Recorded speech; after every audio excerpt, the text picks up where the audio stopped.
Sumabak na sa training ng military at lumaban sa rebuilding sa edad kong 13 anyos at napalaban ako ng 14 anyos mula sa edad na yan hanggang ngayon. Sa araw na ngayon, ako ay sumusunod sa lahat ng alituntunin ng ating batas sa batas ng Pilipinas. Pero ngayon, hindi ko na makakayanan.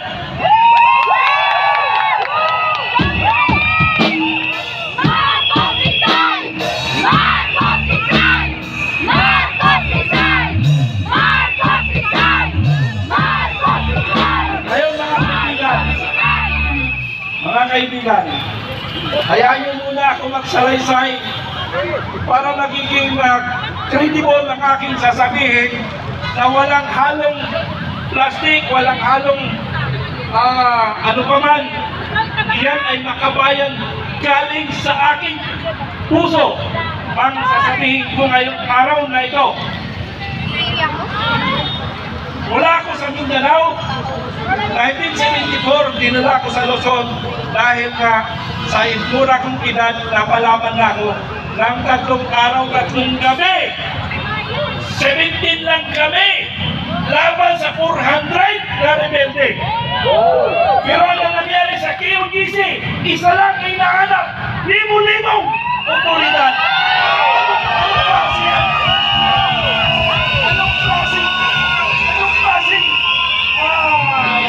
Sundalo ba ito, pulis? Biruin mo, isa lang ang kalaban ko. Isa lang ang hinahanap ko. Kasi ako nga, 17 lang kami. Ang kalaban namin 400. Nakaya namin yun. Dito, isa lang, hindi nakikita dahil ibang nakikita.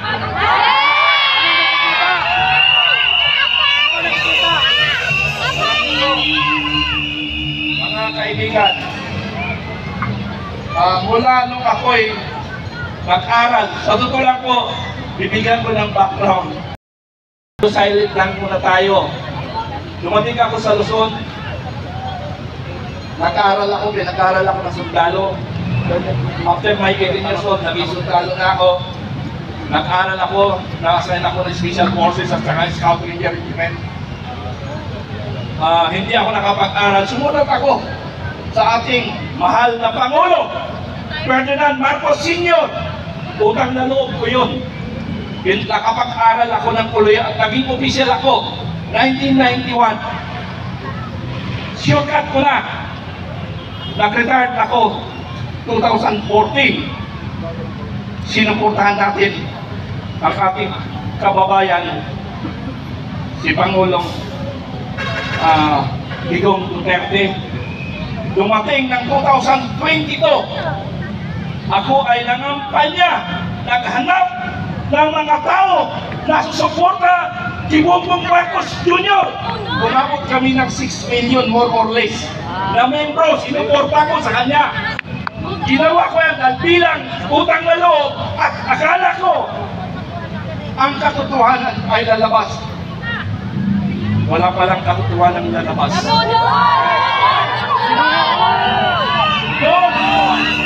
Hindi ko natanggap yung 6 million na membro ko. Hindi ko natatanggap yung sinasabi lang na budol. Pero but I considered that budol word na after 2 years, ito na ngayon. Nabudol nga talaga. 6 million na wala. Naghirap yung aking mga tao. Ako ang pinagmumura. Dahil ako ang nag-kumbinsi sa kanila sa pagbabago. Wala palang pagbabagong makikita tayo ngayon. Abuso ang nangyayari sa ating bayan.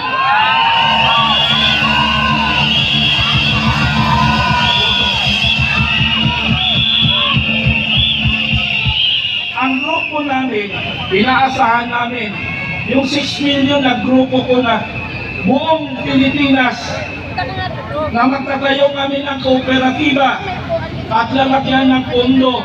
Ang iba nagsanda ng bahay, ang iba kung ano pang ginawa ng utang. Sabi nung isang commander ko sa Bisaya, sabi niya, sir, nagbago ng buhay ko. Ako, nagbago ng buhay ko. Akala ko nga nagbago. Nagbago ang buhay nila kasi naghirap na siya. sa pangako. Ang kausap ko dito, para malaman nyo, before the election, si Mr. Martin Araneta. Sumunod, ang kausap ko na dito na nakaupo, yung hindi pa rin natin kababahin yun, sa Limpusa lang sa Mindanao, si Secretary Lagdamio.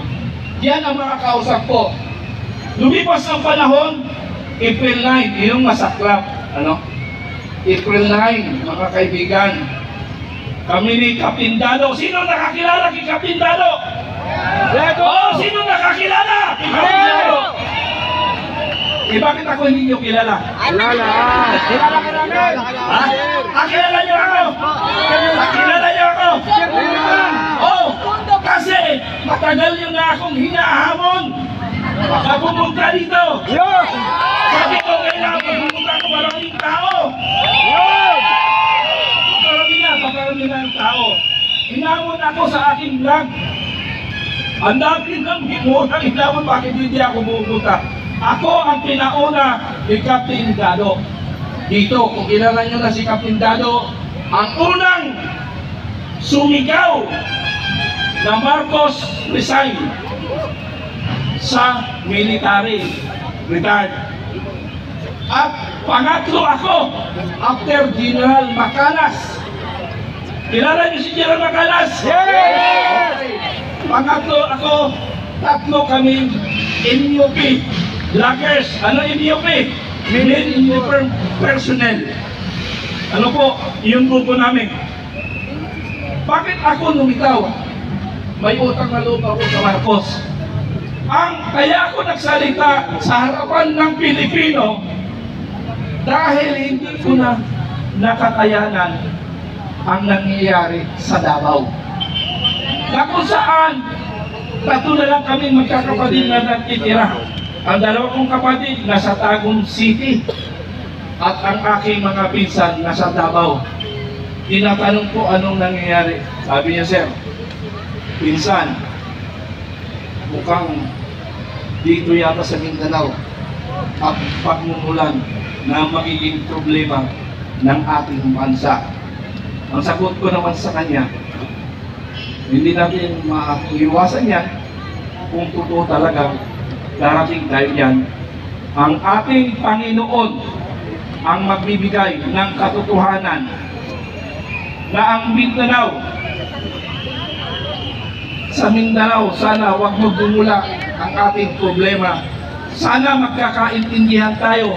Pero sa nakikita ko ngayon, nangyari sa KOGC. Biruin nyo, isa lang yung hinahanap, ang daming pulis. Ang daming pulis na pumupunta. Narinig nyo ba sa panawagan ni Supremo? Panawagan ni Supremo ni Captain Dado, disband the Philippine National Police. Payag ba kayo? Payag! I-reform natin ang Philippine National Police doon sa mga involved, especially involved doon sa pagpasok sa KOGC. Mali yung ginagawa. At may narinig ako ngayon na maraming kapulisan nag-uusap-usap na sila. Saan ba tayo? Sa katotohanan ba? Sa kabutihan? Kasamaan! Saan ba tayo? Sabi nila. Saan sila? Dapat sa kabutihan tayo. Hindi na tama. Para bang ang tingin sa atin, para bang wala na kayo silbi na isang mamayang Pilipino. Tingnan nyo ang sitwasyon. Isang sibilyan, kinakausap ang pulis, nakaganon ang pulis. Para bang walang kwenta tayo para sa kanila. Pero ang sinasabi ko nito, mga kaibigan, tungkol lang ito sa mga involved na pulis na hindi alam yung tama at mali. Commander ka, hindi mo alam ang tama at mali. Okay, alam niyo ba si General Torre, no? Si General Torre, alam niyo ba? Mga kasama, nakita niyo na ba Ha? Nakita niyo na ba na mayroon siyang persona non grata? May alam ba kayo, persona non grata? Saan? Kalbayog sa Oh, mayroong persona non grata si Dan Kernel Nelson nga pangalan, Torre, hindi nakalimutan, Nicolas. Mayroon siyang persona non grata sa Calbayog City. Ayaw nilang papasukin si Dan Kernel Torre dahil palpak na commander. Palpak na commander. Sinuin mo?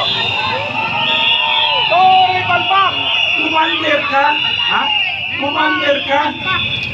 Ha? Commander ka? Gagawan ka ng persona non grata. Akala ko sa ibang tao lang na nangyari. Sa General Torre nangyari sa kanya persona non grata. Anyan, tingnan nyo sa Facebook ko. O, advertisement lang muna ha.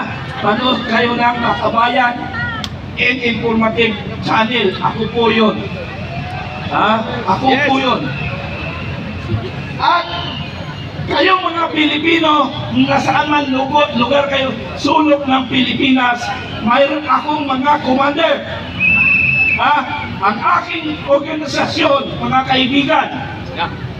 Tandaan nyo ha, pag may problema kayo, ang aking organisasyon, mayroon akong regional commander, fill up ko na yung regional commander, mayroon akong provincial commander, sa city municipal, medyo nasa 40% pa lang kami, mayroon rin kaming mga barangay commander. So lahat ng sulok ng Pilipinas, mayroon akong mga miyembro na Pilipino guerrilla forces. Bakit saan yan? Bakit anong purpose ko yan? Ang purpose ko kasi, nalaman niyo naman, ang West Philippine Sea, nagkagulo. Baka sakali pumutok ang gera. Ano ang ginagawa ng ating mga congressman, senador o gobyerno? Anong inaatupag nila? Alam niyo ba kung anong inaatupag nila? Ha? Anong ginagawa si inquiry? Congress inquiry? Pag nagtatanong sila ng korupsyon, akala mo ang titinaw nila! Puro sila magnanakaw!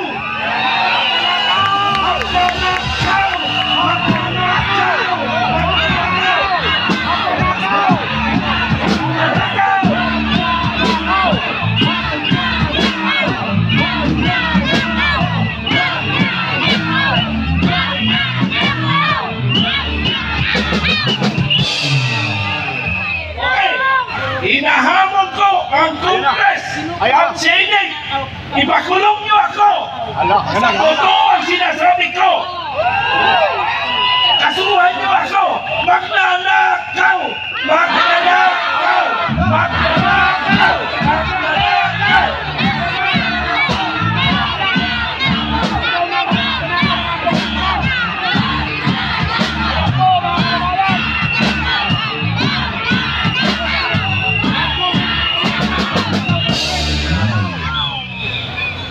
Ang gusto ko lang kasi mangyari mga kababayan ko, kung mag-iimbestiga kayo o magkaroon ka ng Congress hearing o Congress inquiry, Senate inquiry, sana mayroon naman kayong personality, may kredibilidad kayo mag-imbestiga sana.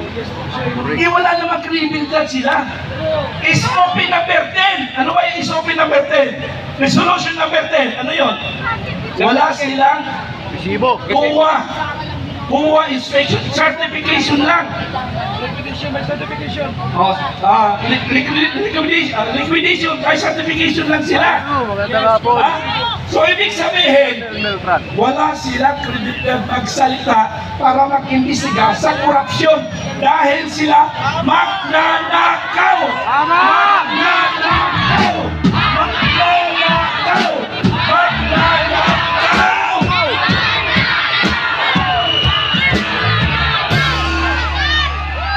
Okay. Ubos na ang pera ng bayan. Pag nagkataon, maubos ang kaban ng bayan, mapaparis tayo sa bansang ano? Myanmar, naghihirap ng Myanmar, naubos na dahil sa puro pagnanakaw. Ano? Gusto ko, sana pag umikot ang mundo, umikot ang panahon, na mawala ang ating nakaupong Pangulo ngayon. Sana tayong lahat laban sa magnanakaw! Laban sa magnanakaw! Laban sa magnanakaw!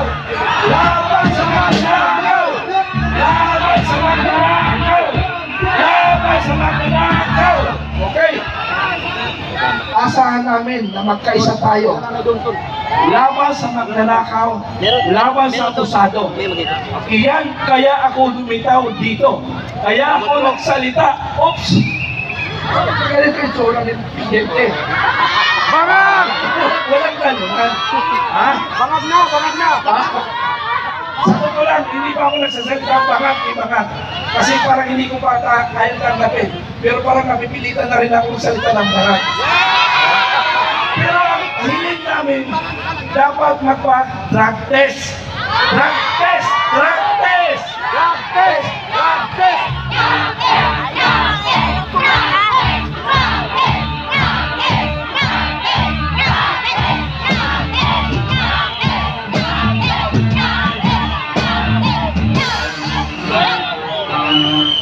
Hiling natin yon para malaman natin kung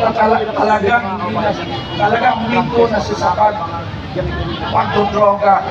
Kaya dapat nag-drug test siya. Ano? Mga kababayan ko, sana umikot man ang ating mundo na bago ang ating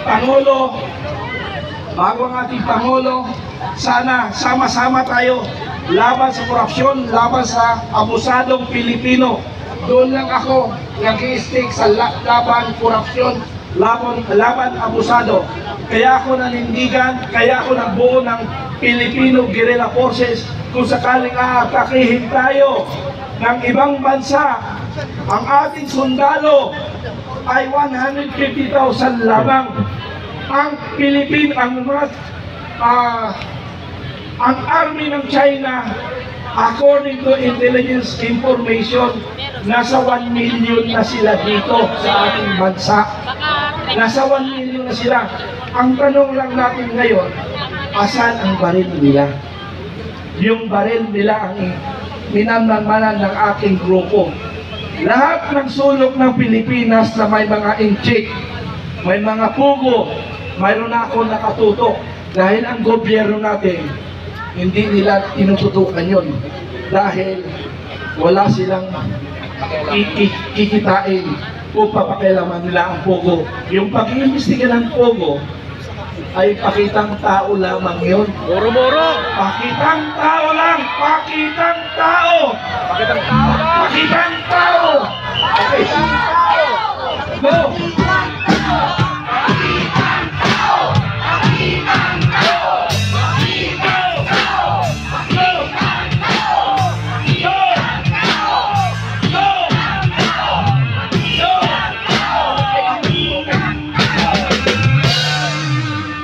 Ako'y nalulungkot talaga.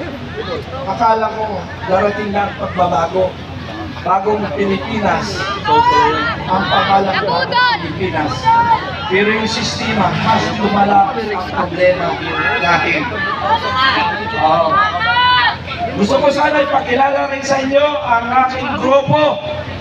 Sa Metro Manila, ang aking commander. Ang aming commander sa Metro Manila ay isang retired PMA 76, si General Pilisardo. Sir, ito po yung commander namin, Metro Manila.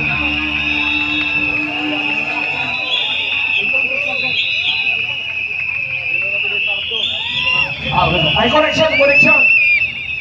77 PMA